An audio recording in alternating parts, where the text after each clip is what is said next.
I had a birthday this week. I'm now 34 years old. 34. Now, when you're 13 and you have a birthday, you get excited about presents and cake, and you have a wonderful party.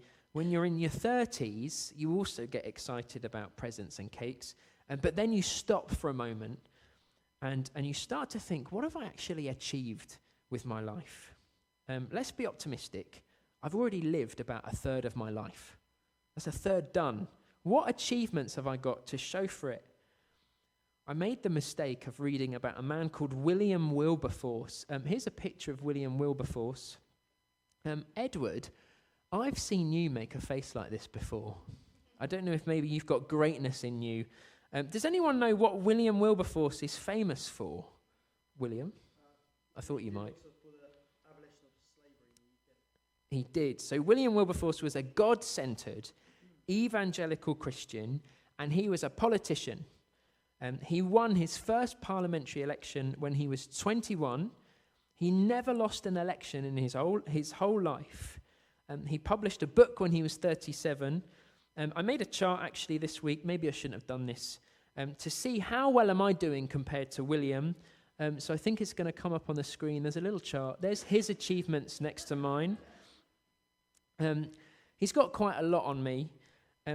John Newton, he was the man who wrote Amazing Grace. He said to William, because they were friends, he said, "It is hoped and believed that the Lord has raised you up for the good of his church and for the good of the nation." And it turned out that John Newton was very right about what God was going to do through William. So a year after he became a Christian, Wilberforce devoted the rest of his life to, like William said, to stopping the African slave trade and then to stopping slavery itself.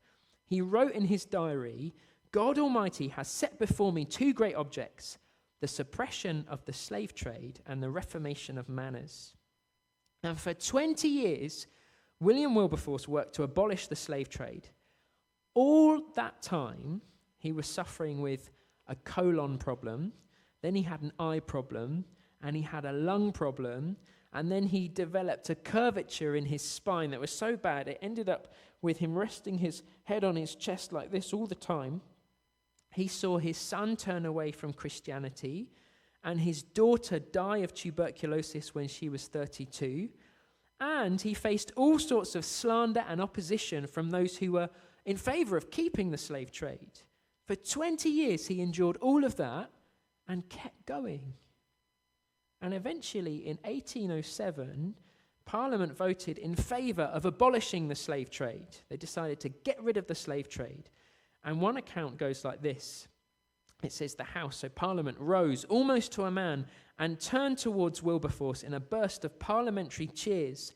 Suddenly, above the roar of "hear, hear," and quite out of order, 3 hurrahs echoed and echoed while he sat, head bowed, tears streaming down his face. And supposedly Wilberforce turned to his best friend Henry and said, "Don't you have a friend called Henry as well, don't you, Edward?" See, very similar. He turned to his friend Henry and he said, "Well, Henry, what shall we abolish next?" And he fought on for 26 more years to abolish slavery itself. And in 1833, 3 days before he died, slavery was outlawed in the British colonies. So that's what William Wilberforce did. There's me next to him. Maybe I've not done nearly as much. Maybe you've compared yourself to a great Christian hero. Maybe you've read a biography, perhaps about an incredible missionary. Or maybe there's somebody in the church, in Christchurch, Redbourne or Harpenden or another church, and you see them persisting in their Christian walk. Maybe they're facing all kinds of hardships, and yet they keep serving Jesus. And maybe you think, that's amazing. And perhaps you've wondered, how do these incredible Christians get like that? How do they get like that? Jemima, who's on the projector, she's been doing a project at school about women in religion. And they looked at a few women from the Bible, including Esther. Now, of course, the Bible's another place we might see great Christian heroes. And for various reasons, loads of people have looked up to Esther across the centuries. Well, we're going to look more at Esther tonight. And we're going to look at 3 steps that Esther took to becoming like that. And if you've got a colouring page, right at the bottom, there's a place for you to fill in the blanks. See if you can catch all the 3 steps. Here's the first step. It all begins with Esther's crisis of identity. Esther's crisis of identity. Way back when we first met Esther, we learned that she had 2 names. So Esther is her Persian name. She's living in Persia. She's in the world. But Hadassah is her Hebrew name. She's one of God's people. Her spiritual ancestors were the Jewish nation of Israel. Her spiritual descendants are Christians, like many of you and like me. And so far in the story, she's followed her cousin Mordecai's instructions. He has told her, be Esther. Don't be Hadassah. Keep your Jewish identity a secret. Keep it to yourself. But now a situation has come about where it's impossible for Esther to sit on the fence any longer. Have a look at chapter 4, verse 7. Mordecai reports what we saw last time. Xerxes the king has given his authority to Haman. He's a megalomaniac who hates Mordecai and all the Jewish people. And Xerxes tells Haman, do with the people what you please. And so Haman sends out the order to destroy, kill, and annihilate all of the Jews, all of God's people living in the Persian Empire. And in verse 8 of chapter 4, have a look. Mordecai sends Esther a copy of the edict so she can see why he's been upset. Well, suddenly Esther has to make a decision. Mordecai, in verse 8, instructs her, look, you've got to go to your husband. You've got to go to the king. You've got to beg for mercy. You've got to plead with him for your people. But if she does that, it would mean identifying herself as one of those people who are in danger. It means putting herself at risk, and there's no guarantee that the king's going to be any help. If you go to the British Museum, you might see this sculpture on the walls. It's as you go up a certain set of stairs. I think it's going to pop up soon. There we go. It's a very bearded man, and he's sitting on a throne, and you can see he's propped up. Actually, you can't see. I've cut it off. He's propped up by all these other little people holding him up on his throne. That man is Xerxes the First. So this is the guy Esther is married to, if you were wondering what he looks like. And can you see that he's holding a stick in his hand? That's his royal scepter. One historian called Herodotus, he said that in ancient Persia, where Xerxes was king, 7 people could go and see the king. About 7 people. They could go and see the king whenever they liked. Everybody else would have to have an invite. And let's make no mistake, one of those people is Haman. Haman is in good favor with the king. Xerxes gave him his signet ring. He said, do what you like with it. Haman could go and see King Xerxes whenever he wanted. But that's not true with Esther. Have a look at verse 11 at what she says. Esther says, all the king's officials and the people of the royal provinces know that for any man or woman who approaches the king in the inner court without being summoned, the king has but one law, that they be put to death, unless the king extends the gold scepter to them and spares their lives. But, says Esther, it's been 30 days since he last called me. So Haman is in favor. He can go and see the king. Esther is out. She's passé. It's been 30 days. Xerxes is probably bored of her. Let's not forget what kind of a person Xerxes is like. He has mood swings. He uses and abuses people. Don't forget how he got rid of his last wife, Vashti. So Esther sends a message to Mordecai. I can't go and see him. It's too risky. I will probably end up dead if I do. Can you imagine going before the king and he's on his throne? In his hands, he's got the royal golden scepter. Behind him is a man. Can you see that man? I think that man's got a parasol, but let's imagine it's an axe. Everything hinges on the unstable, unpredictable, irrational king sitting before you. And his next move will either grant you life or death. Maybe you're here today, and the one thing stopping you from becoming a Christian is it's just too risky. It's too much risk. I remember when I was at school, and it felt like other people had loads of power over me. It doesn't change when you start working either. In one hand, it's like they hold a royal scepter of gold. It's when they laugh at your jokes, or when they like your pictures on social media, or when they invite you to a party, or when they give you a promotion or a pay rise. Oh, how you want them to extend that royal favor to you. And so what you do, well, you say and do the kind of things you think they might want you to say or hear, to say or do. But if you say the wrong thing, well, like an axe over your head, maybe you're not invited to the party. Maybe you get laughed at. Maybe you get a letter saying, sorry, we've decided to let you go. A lot of the time, becoming a Christian feels like you're putting yourself at too much risk. And if you are a Christian here this evening, then you know, like I do, how easy it is to keep quiet when it feels risky. Or how difficult it can be to live differently. All of your mates are doing one thing, and you'd make yourself the odd one out by not joining in. That's a risk.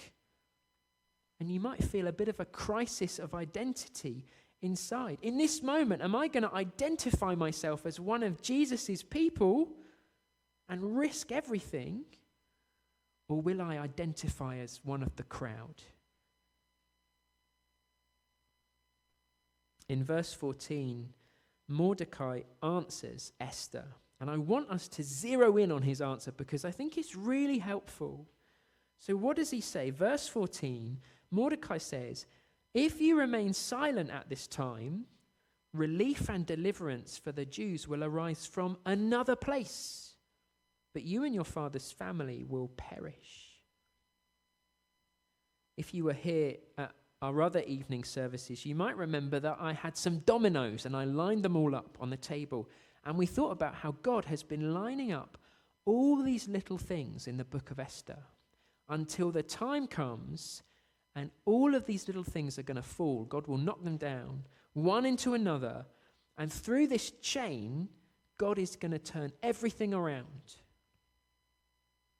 And that's what Mordecai is saying to Esther here. He says, relief and deliverance, rescue, will come from another place. He says, Esther, if you're not the domino that God will use, well, someone or something else will be. God's still going to rescue us. When Esther approaches Xerxes' throne, she can see one thing.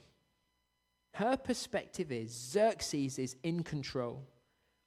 He is against God's people. There's no relief or deliverance going to come from him. And she thinks, well, it's going to be better if I identify as Esther. Stay a pagan in the king's court and keep quiet. Mordecai wants to change how she sees things. That's not how things are, he says. God is in control, not Xerxes. And God is for his people. He has promised relief and deliverance. So we know that relief and deliverance is going to come. And if you identify away from his people, Esther, well, you'll be left out when that relief and deliverance comes. It would be far better to identify as one of his people. Have a look at verse 14 again, the second half of Mordecai's answer. He says, Esther, who knows but that you have come to your royal position for such a time as this? He says, Esther, there's a reason that you're the queen. There's a purpose for the place that you found yourself in. It's not an accident. God has a much greater purpose for you than your relative safety and comfort. That's Mordecai's answer to Esther. You could summarize it in three things. Mordecai says there's an uncertainty of what you have in the here and now. And that God is in control. He promises rescue. And you have been put here for a greater purpose. I wonder if that's familiar to you, those three things. Maybe you can remember what Jesus says to all those who would follow him. He says, whoever wants to save their life will lose it. There's an uncertainty of what we have in this life. And he says, whoever loses their life for me and for the gospel will save it. It's a promise of relief and deliverance in the next life. And he says, you have a greater purpose. Whoever wants to be my disciple must deny themselves and take up their cross and follow me for the sake of the gospel. J.C. Ryle wrote, a religion which costs nothing is worth nothing. A cheap, easy Christianity without a cross will prove in the end a useless Christianity without a crown. Whoever wants to save their life will lose it, but whoever loses their life for Jesus and the gospel will save it. So the first step is, when you face that identity crisis, it's to realize that we have nothing in this world except for Jesus, and that we have everything in him. God has put you where you will be this week, whether that's at school or at work or in your friendship groups. He's put you there for the greatest purpose, for the gospel. I wonder how you will choose to identify this week. That's the first step. The second step, get ready to fill in those blanks. The second step that Esther takes is this. She chooses her identity. Let's have a look at Esther's chosen identity. Esther's chosen identity. Esther chooses to identify with God's people. And that is a response that takes a lot of faith. Have a look at her reply to Mordecai in verse 16. Can you see verse 16? She says, go, gather all the Jews who are in Susa and fast for me. Do not eat or drink for 3 days, night or day. I and my attendants will fast as you do. When this is done, I will go to the king, even though it is against the law. And if I perish, I perish. That is the response of remarkable faith. She says, go and fast. And fasting in the Old Testament comes hand in hand with praying to God who's in control.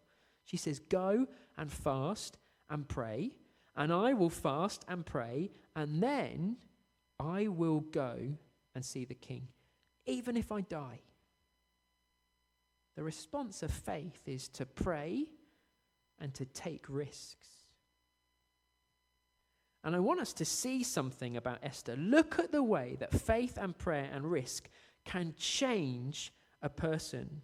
When Esther was happy to be a pagan, she lived a comfortable life. Her life was a bit like a gentle stream. She flowed down the path of least resistance. It was a life of relative comfort and ease. She followed other people's instructions. But once she responds in faith, with prayer and risk, she's not the same person anymore. Look at her words in verse 16. Aren't they an inspiration, what she says at the end of verse 16? If I perish, I perish. If I die, so be it. I'll die. It's a lot like the faith of Daniel's 3 friends when they were threatened with Nebuchadnezzar's blazing furnace. And they said, the God we serve is able to deliver us from it. But even if he does not, we want you to know, Nebuchadnezzar, that we will not serve your gods. That's the response of remarkable faith. And what about Jonathan? He went with just his armor bearer, just him and one other man, went against the Philistine army. And what did he say to his armor bearer? He said, maybe the Lord will use us to defeat them. the response of remarkable faith. And perhaps it reminds you of our Saviour, Jesus, who set his face towards Jerusalem, towards the place he knew he was going to die, towards the cross. And Jesus in the garden, he prayed, Father, not my will, but yours be done, even though I know I will perish on the cross. When we first meet Esther, she's introduced as beautiful, but now we're shown an eternal kind of beauty, the beauty of faith, and how beautifully transformed somebody's life can be when they respond to God in faith. I will go, she says, and if I perish, I perish. And her faith and her prayer and her risk, it doesn't mean that she becomes rash or impulsive. Actually, Esther is brilliantly smart in what she does, and she's politically strategic. Can you look at chapter 5, verse 1? I'm going to read on what happens. We're going to see what happens when she goes to see the king. Chapter 5, verse 1. On the third day, Esther put on her royal robes. Now that's really smart. Xerxes is a very shallow man. She dresses nicely before she sees him. But they're also her royal robes. This is like her queen outfit. They're a reminder to Xerxes. Xerxes, remember me. I'm not just some nobody coming to see you by chance. I'm your wife. I'm your queen. That should mean something to you. Actually, I should be able to come and see you uninvited. And this works. In verse 2, when he saw Queen Esther standing in the court, he was pleased with her and held out to her the gold scepter that was in his hand. Then the king asked, "What is it, Queen Esther? What is your request? Even up to half the kingdom, it will be given to you." So the danger to Esther for now is over. She hasn't been killed for the risk that she took. And Xerxes has even said, "What would you like me to do? Ask for anything." This is Esther's chance to reverse Haman's plot. And yet in verse 4, she says this. Have a look at verse 4 of chapter 5. "If it pleases the king," replied Esther, "let the king, together with Haman, come today to a banquet I have prepared for him." I think Esther, again, is being really smart. Remember what Xerxes is like. He's unpredictable. He's short-tempered. He's very fond of Haman at the moment. They're like best friends. If Esther goes in all guns blazing, it could backfire. So instead, she invites Xerxes and Haman to a banquet. Let them come and eat and drink and let their guard down. It's probably very true of a man like Xerxes, that the way to a man's heart is through his stomach. And in verse 6, they have their banquet. And again, Xerxes makes the same offer to Esther. He says, "What is your petition? It will be given to you. And what is your request? Even up to half the kingdom, it will be granted." And verse 7, Esther does something very smart. Again, she parrots Xerxes' speech. She says the same words back to him. She says, "My petition and my request is this."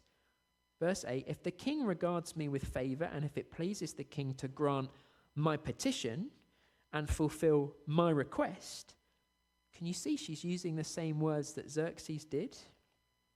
She says, "Xerxes' husband, you've made promises and commitments to me. You've said you'll grant my petition and my request. I will hold you to that." I think when you see how smart Esther is, it's easy to see how she's become a role model for so many people. And it's brilliant to read how she does politics in ancient Persia. But beyond that, her faith and her prayers and her risk are truly inspirational. And when we read her story, or when we think about other Christian politicians, maybe like William Wilberforce, if you're like me, you might compare yourself. And you might wonder, how did these people, how did Esther and William Wilberforce, how did they get like this? How did they get to be like that? J.C. Ryle, he said this about those inspirational Christians. He said, "Let us mark how these noble witnesses never flinched to the end. They won the respect of even their worst adversaries. And then let us remember that believing in an unseen Christ is the key to all their characters." That's the key. By faith they lived and walked and stood and overcame. And then he asks a question. He says, would anyone live the life of a Christian soldier? Well, let him pray for faith. Let them pray for faith. We started with a song, didn't we, that God's people aren't super brave superheroes. There's nothing special, actually, about William Wilberforce or about Esther. They've not got a special upbringing or genetics or education or a chosen career path. It's the one they put their faith in who is special. It wasn't even their desire to rescue God's people or to abolish slavery. They were God's desires. And it was in God's passion for those things that he worked through these Christians. And the same God they put their faith in says to all of you, let me be your relief and deliverance. He says, let me be your power and your energizer. Let me be your life's purpose. God says, put your faith in me, and I will do things in your life that will cause all of heaven to burst into cheers and echoes of hurrah. Would anyone live the life of a Christian soldier? Well, let him pray for faith. There's one last step you guys need to fill out on your bit of paper, and we'll do this one much more quickly. One last step Esther takes. Esther's chosen identity makes her more Christ-like. Let's look quickly at Esther's Christ-like identity. We should always bear in mind that there's so many ways that we can relate to Esther, but there are other ways that we're not meant to be like Esther. So after all, she is the queen of God's people. And in that way, she's more like Jesus, who is our king. So there's things that she does in the passage we've read that we don't have to do for Jesus because he's done it for us. So it was Jesus who goes before the throne of heaven and intercedes for his people. That's the gospel. We don't need to fearfully go before God and pray that he won't end us, and that we don't need to pray that he'll overlook our years of sin and shame and that we won't perish. Christ himself intercedes for us. He's before the throne of heaven even now. That's what he's doing right now. He's an ever-present reminder that our sin, our shame is forgiven. It's been dealt with at the cross. Esther becomes like Jesus. She becomes Christ-like in this passage in ways that we're not meant to become Christ-like, because we're not the one that God has chosen to rule over his people. But where we are to be peacemakers, as Jesus was, or where we are to lay our lives down and pick up our cross and risk like Jesus did, well, we do that in the same power that Esther did. In faith, with prayer, and by taking risks, with faith in the one who has already won all things for us. In chapter 5, verse 8, have a look at verse 8 of chapter 5. Esther asks Xerxes and Haman to come back for another banquet the following day. They are going to have to wait for another night before they find out what Esther's request is going to be. We're going to practice even greater patience and wait another month until our next evening service, but you could just read it at home. William is going to come and lead us in prayer.